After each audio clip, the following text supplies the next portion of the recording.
I'm David Patrick, Councilman for District 3, and today we have Roy Teeters with us. What is your actual title for the city and what do you do for Terra? Well, I'm a manager within the Streets and Stormwater Department, and my responsibility is to take care of the trash system and to take care of the stormwater system. Well, what I'd like to talk to you today is about our recycling. Our percentage numbers of collections are higher than we'd expected it to be. We're running about 20% of the waste stream being recycled, and that's a very high average for a program as young as ours. Our challenges are, like any recycling issue, any recycling, is contamination. Everybody that does any kind of recycling has contaminations of some levels, and you try to keep those contamination levels low. Our target is to keep it 15% or lower, and for the first year we were under that 15%.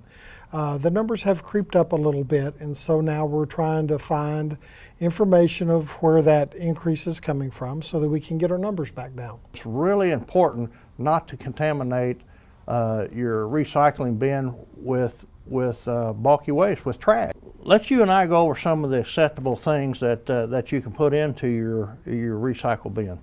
Well, papers and plastics. Plastics, specifically pop bottles, milk jugs, those kind of plastics, and papers, almost all kind of paper. Cardboard's very recyclable. Okay, about cardboard now, there's been some talk about pizza boxes. Well, we ask that you get all the food that you can out of it. Yeah. There was talk in the beginning about grease that's soaked into the cardboard to be a problem, but we've recently found out that it's not the issue.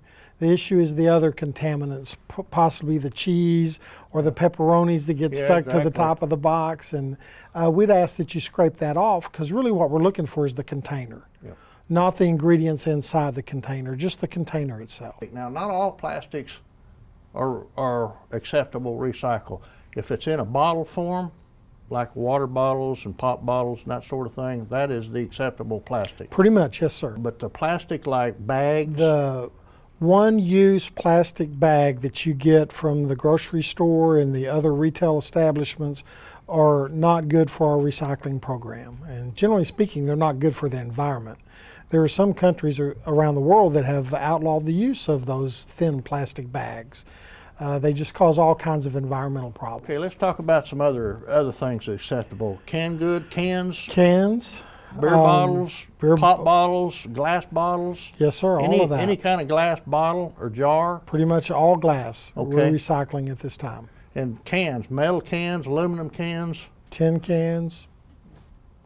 Mostly the kind of cans you see that have food products in them. Of course, again, it's the container we're looking for, not the product inside. So we ask that you empty them out. Now, is there a place that they can go to actually get a list? Go to the cityofTulsa.org, and there's a link in there that will take you to a list that shows you what's acceptable and what's not. If you get a notice stuck on your recycle bin saying that you have contaminants, first they'll just put the notice out and ask you to pay attention, a little bit closer attention to what you're putting into the bin, and then they'll check it again, and if you're still having issues, then you'll get another sticker. There's a kind of a long process, and I would like to say that this is not new.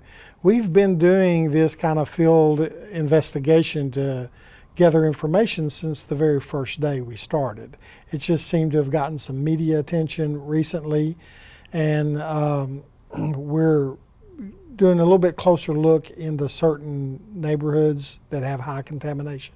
My theory is, in doubt, throw it out. And for convenience, just throw it in the trash at that time, and then when you have time, maybe later that day or the next couple of days, you can go online and look that item up, and then you'll know next time. Roy, thanks for coming today. Well, Appreciate you coming, and hopefully we have some good information for people out there.